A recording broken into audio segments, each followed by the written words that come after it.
Okay, this is where we're at. We're talking about what we want. Obviously, when we pray, we're asking for something. And I realize there are different kinds of prayer. Like you have devotional prayer where you just express your love for God. But tonight we're talking about what they call prayers of supplication. This is asking God for something you either need or you want. Think of something right now that you want, that you would like to pray for.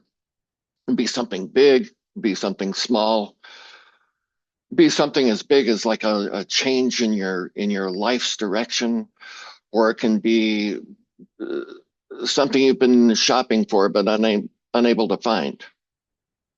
And for this exercise or for this experiment, the simpler the better. But here's the thing. Even if you ask for something simple like that, if you approach God and you have any kind of a reluctance to ask for what you want, because asking requires a certain frame of mind. It requires that we are willing to accept it. And if we have any bit of shame or any fear of approaching God because of any guilt we might have, or even if we approach God with the feeling that we don't want to be seen, that like there are things in us that we want to hide. And we know those things because we hide them from each other. We don't like to be vulnerable because we feel exposed. But the worst thing that keeps us from approaching God is feeling like we don't deserve it. We don't, because of something we've done, or because we feel that we're impure, or that we're not a good enough person to actually receive anything. So we hold back that part of ourselves. We hide from God, just like in the Garden of Eden, when after they ate from the tree of the knowledge of good and evil, they hid themselves. They heard God coming and they hid because why? They were naked. They were exposed. They were vulnerable. And we can feel that way when we approach God, because we haven't been good. We haven't been true. In so many ways, if we don't feel good about ourselves, we're not going to be able to open up and really reveal our heart of hearts, what our true desires are. And until we can do that, we're not going to be able to ask for anything. Not really, because we're going to be partially hidden. We're hiding ourselves. So, and it's not always easy to admit to ourselves what our true desires are, because we have a certain understanding or a certain image of ourselves that we strive to maintain, self-image. And that can be so carefully constructed that we don't even know ourselves. We don't even know what we want because we can't admit it. Because the moment we start to get close to it, we realize it's something that maybe is unacceptable, something that you would never want to tell anybody that you want. And if you think that, then the very last person you're going to want to tell is yourself. So in order to ask really anyone for anything, you have to be willing to admit that you don't have it, so you're in deficit. And that's not always easy to admit to ourselves, because we want to think that, that we're okay. We're basically okay. So what I'm getting at is there's a certain honesty we have to bring to God. Say like what I read in the beginning, if you were face to face with God and you could ask anything you wanted and you were guaranteed to get it, what would you ask for? And immediately what we do is we go to, well, what should I ask for? What would make me look good? Like, should I ask for wisdom? Or should I ask to have a loving heart? Or, or even something like to be a good person or to be a better person. Those are all good, but they're really coming from our head, not from our heart. And our heart, there are parts of us, when I say heart, I mean the deepest parts of ourselves. There are parts of that are like shadowed. They have like a covering. And that's where we're hiding. That's our fig leaf, right? Like the way Adam and Eve hid behind fig leaves. So there are parts of us that we won't reveal.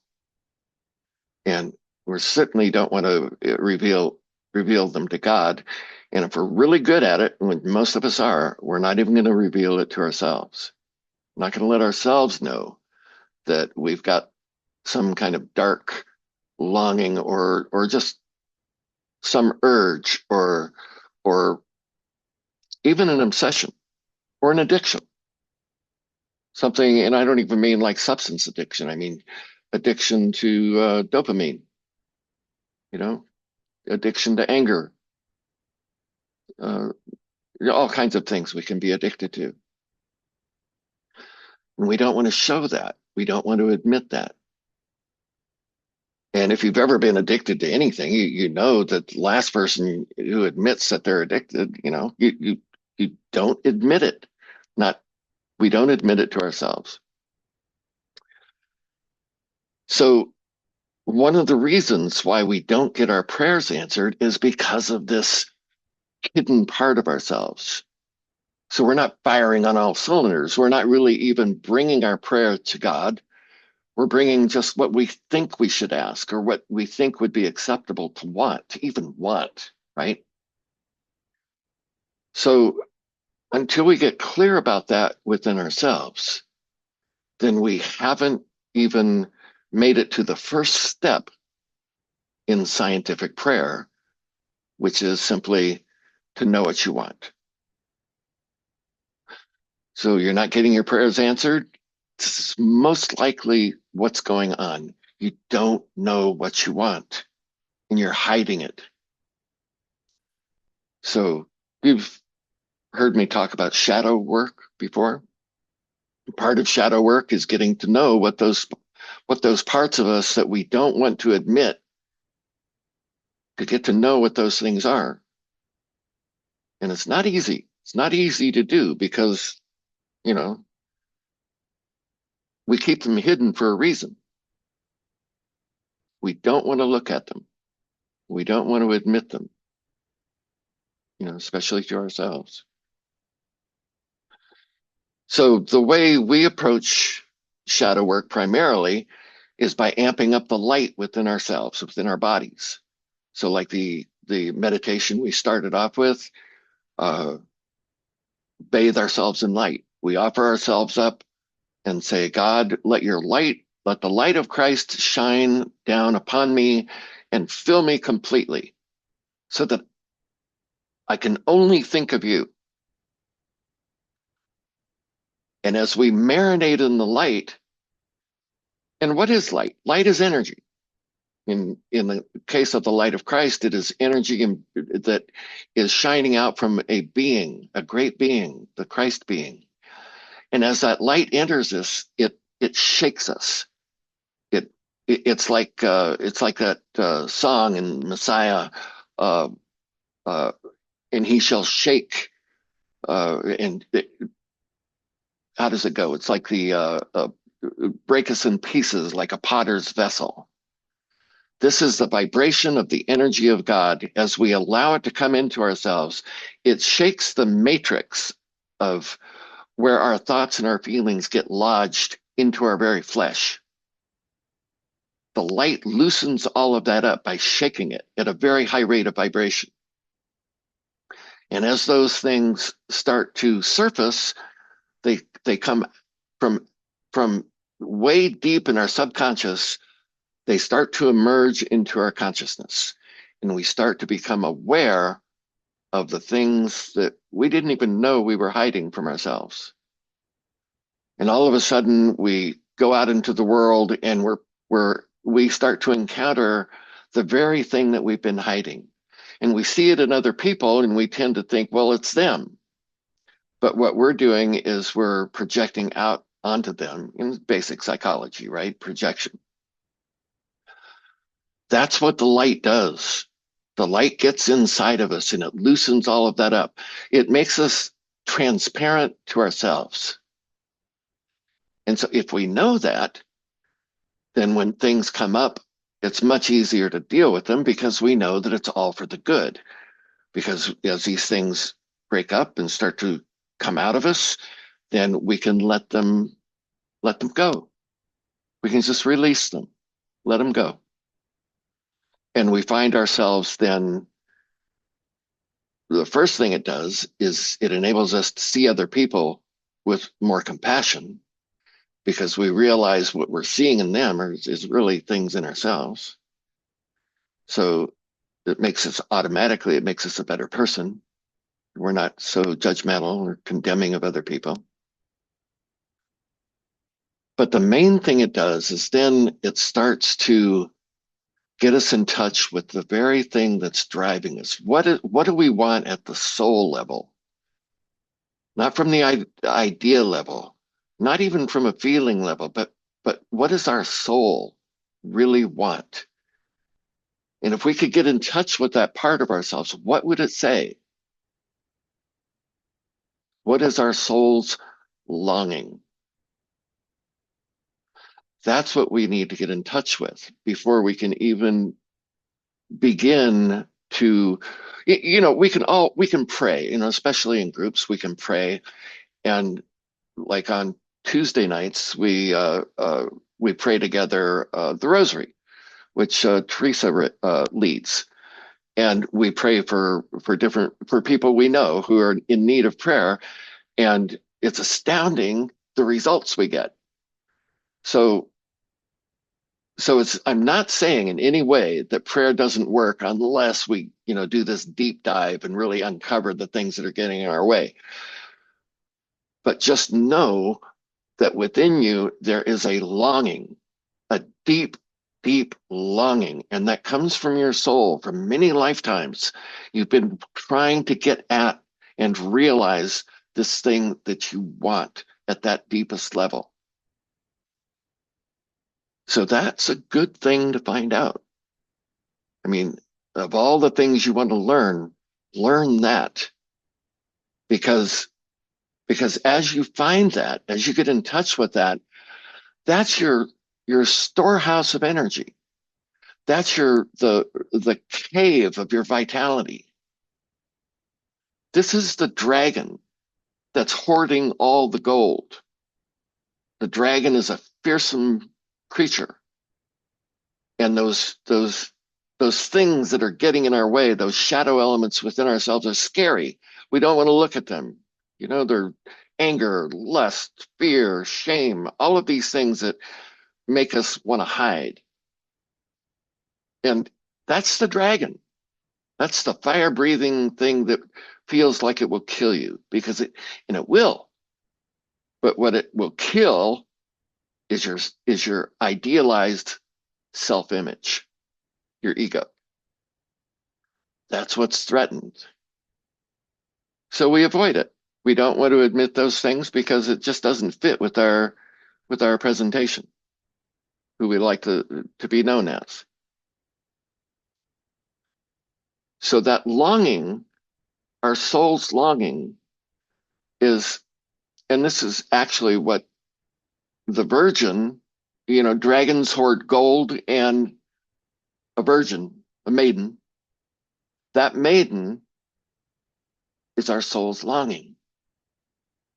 That's what's and she's called a virgin because she's untested, she's unrevealed, she is she's all potential.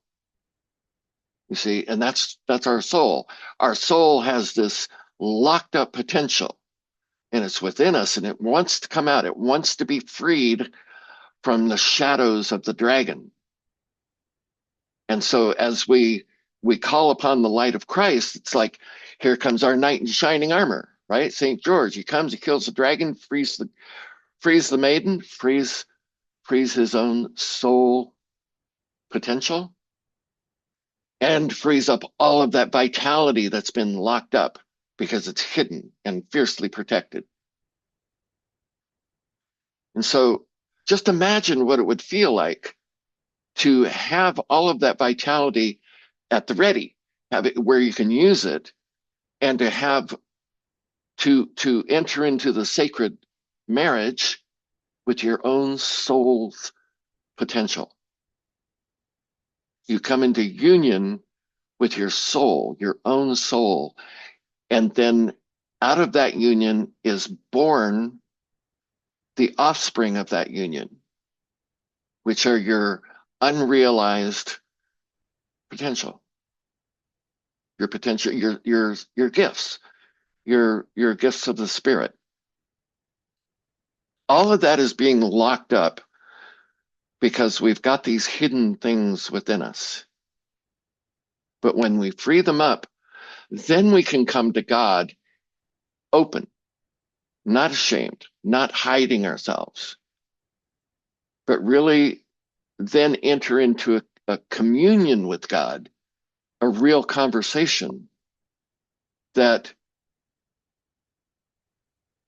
who knows what's in there? Who knows what potential your soul has? We're just barely scratching the surface of it. What divine attributes would be revealed if you could really come to God, knowing that God was rooting for you and not ready to punish you, which is what we feel like when we are hiding from God. It's the very reason we hide, because we fear punishment. You know, that Adam and Eve said, we hid because we were ashamed and we thought you'd be angry. So we get all of that out of the way. As we do this work, as we go within and we let the light of Christ make us more transparent, and we let those dark things within us get dissolved and come out. And there are many ways to do that. And as we work together through these classes, I can give you techniques for doing that. They're really pretty simple. And as we do that, then, and this is kind of like a cleansing, this is why we begin the spiritual path with baptism. Because a baptism is where we're washed clean. And this is really what we're talking about, is this baptism. And it's a baptism of fire. Because, well, everything that I just explained, it's like dragons breathe fire. They're fearsome, and they will destroy your false identity. And so that will rebel, and it will hide, and it will fight it tooth and nail. So with the baptism, what we're doing is we're setting the pattern for being cleansed.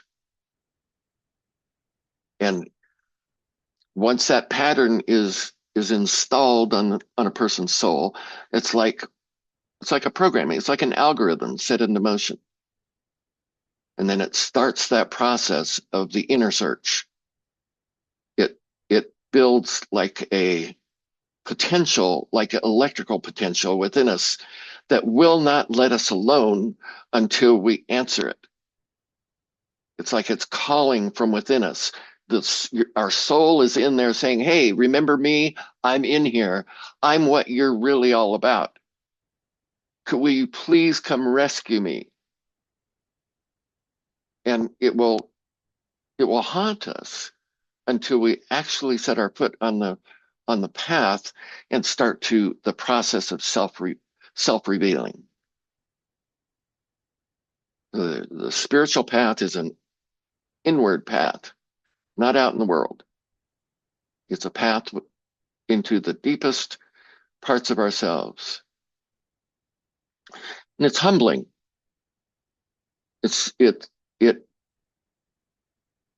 At some point, it will bring you to your knees.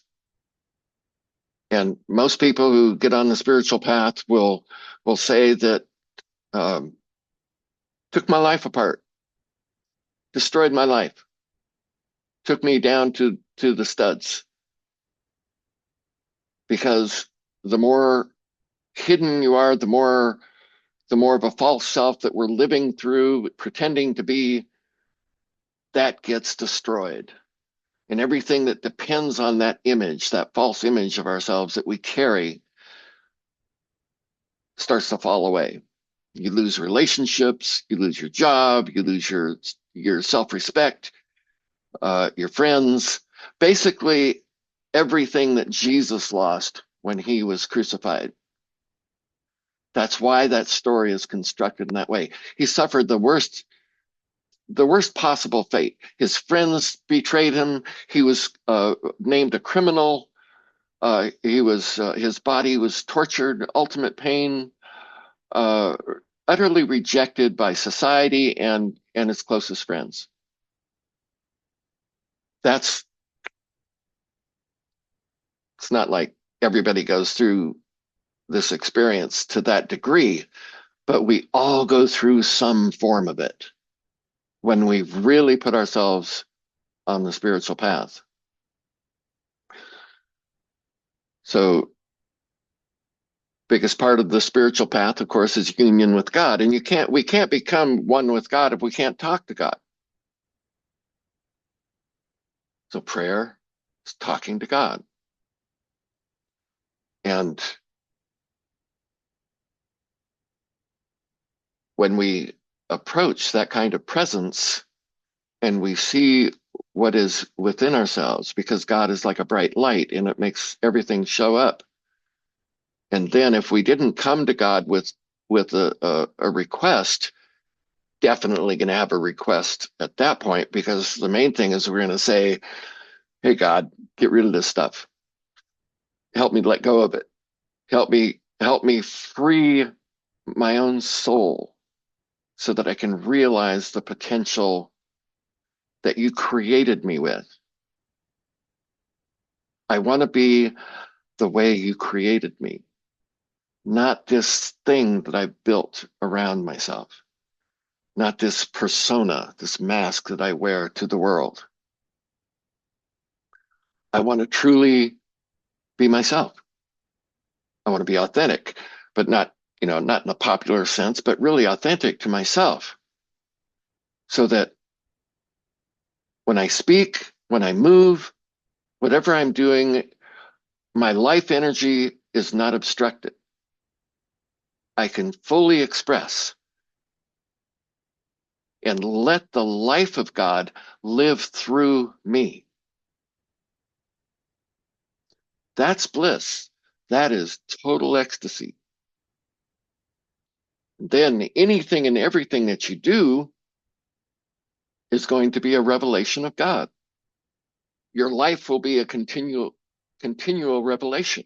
Every time you turn around, you'll be blown away by something. Like, oh my God, that sunset is the most beautiful sunset I've ever seen. These flowers I can feel the life within them.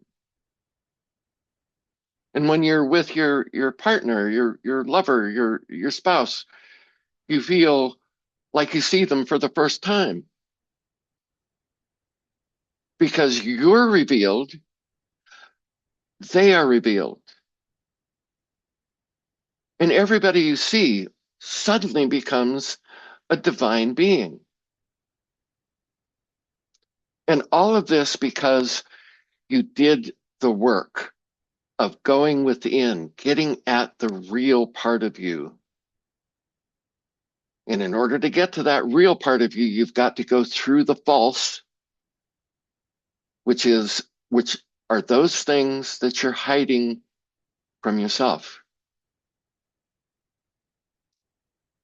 So prayer is that state of mind that we get into when we can ask really in complete vulnerability and openness and in humility.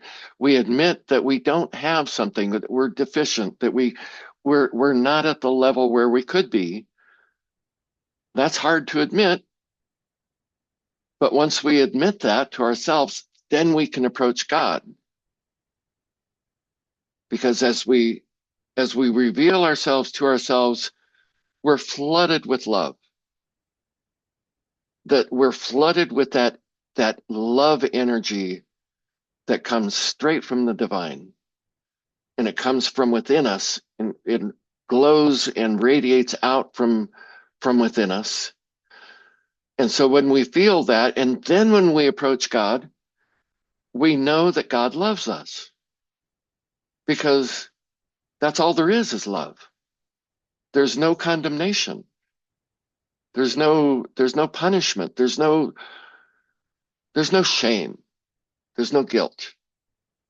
Because we've faced all that and we've let it go. So we're going to be talking in these next few weeks. We're going to go deeper and deeper into what prayer is and the different kinds of prayer. But this is where it begins. Go into prayer, contact God, and that can be as simple as, when you text somebody and you press send, and then those little dots wiggle, so you know that they've got the text and they're responding even before they've said anything. When you go in and contact God, it's like that. Look for that. Look for that connection. You make the connection. You ask in humility and with a profound desire. God, talk to me. I want to know you. And then listen, wait, and you'll feel the connection. And then when you feel that connection, then you can even say, look, I don't really know what I want. So my first prayer, help me find out what that is. Help me to discover what my true desire is. And then leave it at that. Then say, thank you. I don't know the answer yet. I've asked you, but I don't know the answer yet. But I know for a fact I'm going to, and very soon. And it's going to show up probably in some pretty inconvenient ways. But hey, I'm willing. I'm willing to face those things as they come up, because more than anything else, I want to be one with you. When that is, start with that. And then later you'll find out, because when we ask to be one with God, that's when all the shaking starts. That's when all the things that we've glommed onto ourselves, the masks that we wear, they start to crack. They start to fall away, little bits, and things in our life will change. And sometimes those things are big things. You know what I'm talking about. So start with that. Go within and say, and if like union is too abstract, or you're not sure what that means, just say something like, I want to know what's real. What's going on? What is this place that I'm in? Show me something real. Don't pray that, because that'll really get you in trouble. Or you can if you're willing to get in trouble. Because if you pray to God to show you what's real, hang on to your hat, because it's going to happen. And the first thing that's going to happen is you're going to see all the lies, and you're going to see all the fake and all of the manipulation, everything that's going on, and especially with the way you do that, you see, and it can get so bad that you don't even want to speak because you feel like everything you say is a lie. That's how intense it can get. But start with some form of that. Either I want to be one with you, make me one with you, or show me what's real, show me what's going on. Those kinds of, that's a very potent prayer. And then hang on, be ready, because that prayer will be answered every time. So there you have it. I'm going to open it up now. You can, if you have a question or comment, or if you want to share something, go ahead and unmute yourself and let's talk. Let's talk about this. Is the dragon good or bad?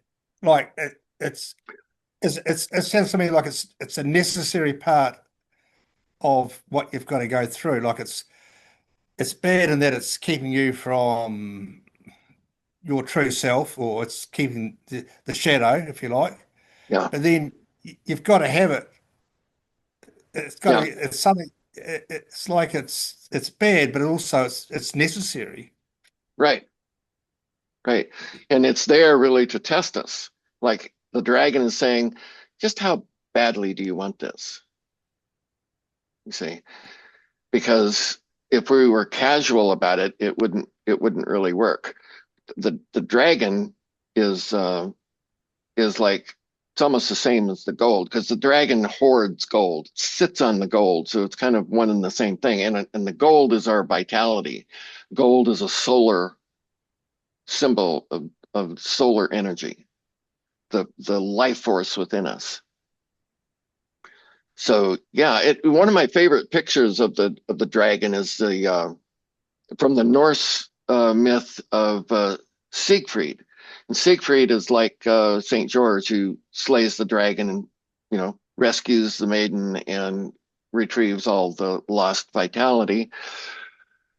Siegfried kills the dragon and then dips his hand in the dragon's blood, in the blood, and eats it. Touches the blood to his tongue, swallows it. Does it remind you of anything? When do you drink blood? Blood. Yeah. Right? This is the mystery of the communion. So this is, yeah. This is that initiation. This is that point where, so there's a very powerful lesson in that, because the dragon representing those, the shadow part, actually it's the energy, pressing through, trying to get rid of those shadow elements. That stuff, those shadow elements in us, we don't destroy them like destroying the dragon. We destroy the dragon, but we drink its blood. So we make the dragon ourselves. This is like in the gospel according to St. Thomas, if the lion eats the man, and that's too bad for the man, but if the man eats the lion, you see, then the lion becomes the man. And that means we are taking the energy that's backed up behind those shadow elements, and we're integrating that energy into our lives. So we're talking about integration. So yeah, the dragon might actually be quite helpful to visualize the shadow. If rather than just it's the shadows, this and that, but if you can sort of visualize a dragon that's in front of all that, I don't yeah, know, maybe. Go for it. Yeah. You know, the best way to discover what your shadow is, what triggers you, Yeah. what really gets you, or what are you afraid of? Like maybe you're afraid of spiders or you're afraid of a snake. That's not for no reason. Those two animals particularly have deep symbolic meaning. So fear of spiders, fear of snakes, that's triggering something very, very deep. As Carl Jung said, that those cold-blooded animals symbolize very deep issues. Mm. Warm-blooded animals are more on the surface, they're more accessible. And then things like natural disasters like tornadoes and tidal waves, tsunamis, that kind of thing, those are really deep. So yeah, you can visualize that dragon, but it's better just to pay attention. What's triggering you? Mm. What scares you? What brings up your shame? What makes you afraid? And those fears can be like fears of commitment. So, commitment can terrify some people. So it's not just fear of danger; it's fear of that. Things like that.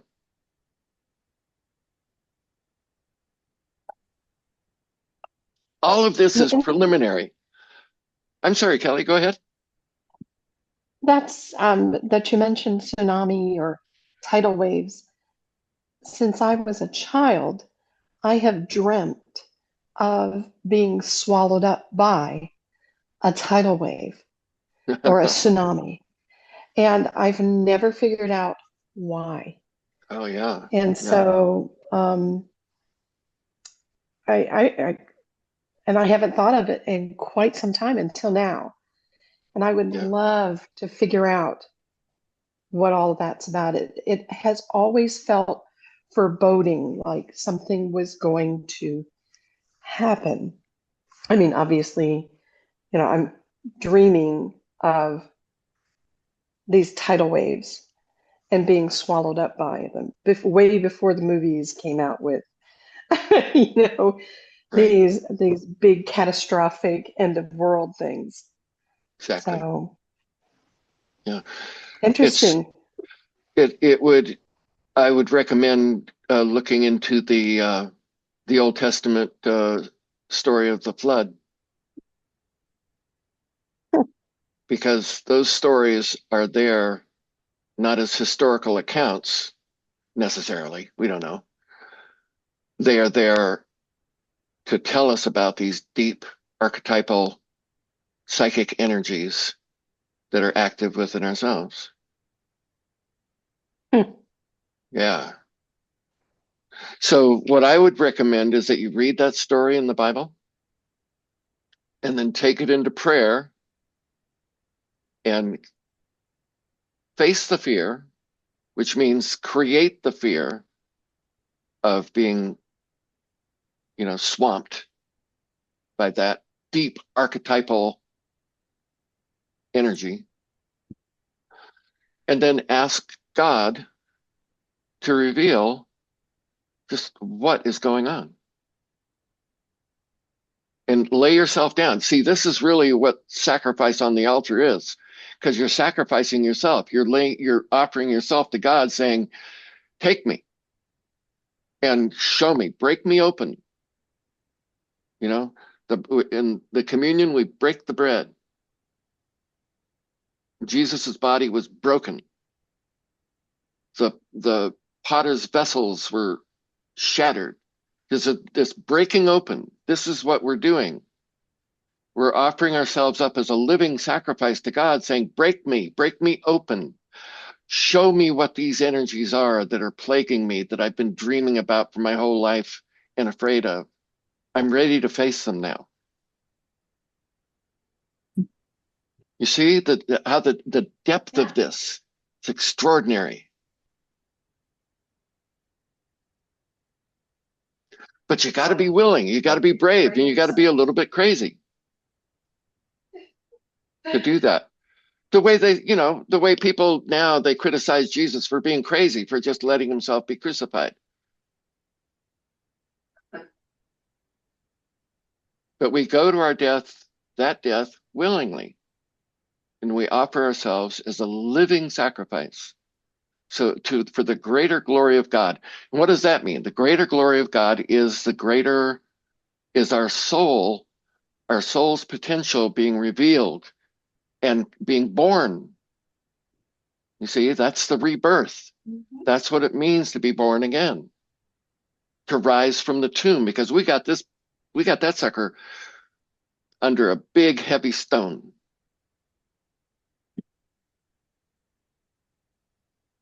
But that's great. I would like to. Yes. I would like yes. to comment on all of this. Go ahead. Pretty much a good part of my life when I was growing up, I lived near the beach, and I used to always dream about having a big wave envelop me. Okay, for years it would come and go, and then I had a dream. And my daughter and I were together in the dream, and both of us, we were in like a cabin that was up on stilts, and both of us were enveloped in the wave, and I experienced the feeling of being enveloped in the wave with her. She was in the dream, but she didn't have that dream, and it was. And I've never had it since. Ever since that last dream, I've never had that experience again in dreaming. Maybe something got released. Yeah. I guess. I don't know. But I've never had it again. Yeah. Part of what we're dealing with, Kathy, is our collective memories too. So everybody who's ever drowned, everybody who's ever been inundated like that and felt that being completely swallowed by deep water, that's part of our collective memory. It was very peaceful, though. Ah. I wasn't scared at all. I was very peaceful. That definitely sounds like something that's released. Mhm.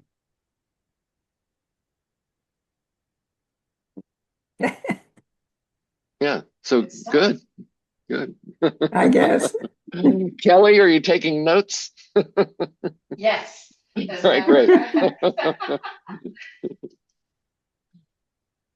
Yeah, I have to do this for my memory. Yeah. So who else? Give everybody a chance to talk.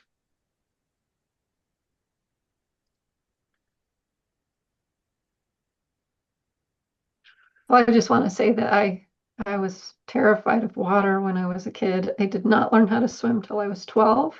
And so I'm going to do the same thing as Kelly because, wow, that's interesting. You have Mars and Pisces, don't you? Yeah. That's, yeah. That's what it's about. I don't know, but I've been told that has something to do with it. I see. When I was a kid, I had this dream several times that I was in this big glass dome under the water, down in the ocean under a glass dome, and there's like a city or some kind of installation, and the dome lifted like that, and the water came rushing in. So, maybe that was, just part of my overactive imagination, but pretty much the same thing, right? It's funny, I'm a water sign because I'm a double Scorpio. Oh, yeah, that's right. And I love being near the water my whole life. I always want to be. I grew up near the water in Rockaway Beach, New York. And every time I go on a vacation, I want to go where there's an ocean or lake or something, mostly an ocean. Sure. So Yeah. I don't know. Yeah. How are you doing with this, Richard? I was going to say one of the things that where it comes up for me is I work a lot in my backyard here in the desert, and I'll often pick up something and there's a spider on it, and there's an instant fear. I instantly throw it as far as I can. It's not even a considered fear. It's just a deep, sudden fear that comes over me, and I do what I can to get rid of the spider, and then right afterwards I'm embarrassed that it overtook me to such an extent that fear just raged in me. And you were saying earlier that I can work with that by maybe deliberately invoking my fear and Yeah. feeling that. Yeah, feeling it. Okay. Yeah. And then just like you lifted up the rock, there's a rock in you that needs to be lifted. And it won't be a spider, it'll be a fear. Something Okay. in you is hiding that. So Right. you start lifting, you start uncovering. So I've got a huge fear in me somewhere that spider is reminding me of, essentially. Yeah, Okay. yeah. And part of it is an archetypal fear. Mm-hmm. But and the archetype then will stand in for some specific fear that you have, a memory, something happened, maybe when you were a child. And so spider is then a proxy for that. It's a symbol for that. So as you face that fear, then it's going to uncover the real fear. And when it does, when you see it, that will dissipate most of its energy. It'll free that energy up. And But it's like that's you said, pardon me, sorry. Please. that's why why it doesn't get integrated, why it doesn't get processed, because we're stopped by the symbol. You see, we think it's a spider. Not. There's something that's just the symbol for the deeper fear. So it's by going in and dialoguing, like you said before, please show me what this fear is. Help me to Yes. understand. Yeah. And this is a little shamanic, but you could even ask the spider. What am I hiding? Right. Yeah. Right. Okay. Yeah. Because you're dealing, you're dealing with a like I said, like an archetype. So you're actually asking the archetype. See, 'cause spider doesn't know. It's just spider's, a little critter. But underneath that rock is more than that spider. That spider is hiding what's really under that rock.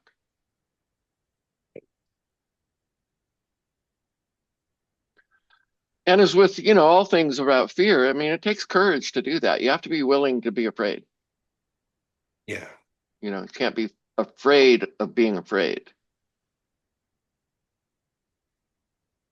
Because unless you have a really weak heart, fear can't kill you.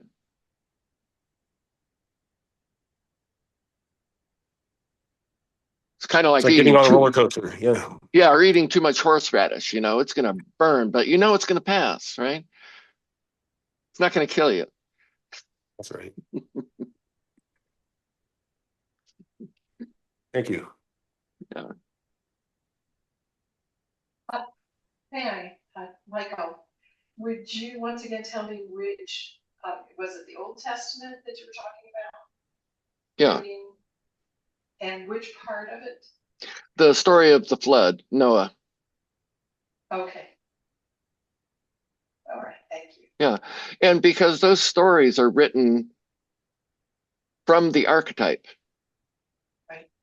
Deep inner symbols. So just reading them has an alchemical effect on us, a transformative effect. So if you combine the desire to face your fear with reading the story and praying for a revelation, you're going to get it. It will happen. And you approach it humbly and in a prayerful mode, So I hope this has been helpful, and I know it has. I can see it in you. So take this to heart and take it in prayer. And I want to let you know that I am available to work one-on-one with either a couple of people here that I'm doing that now, or my coaching program. And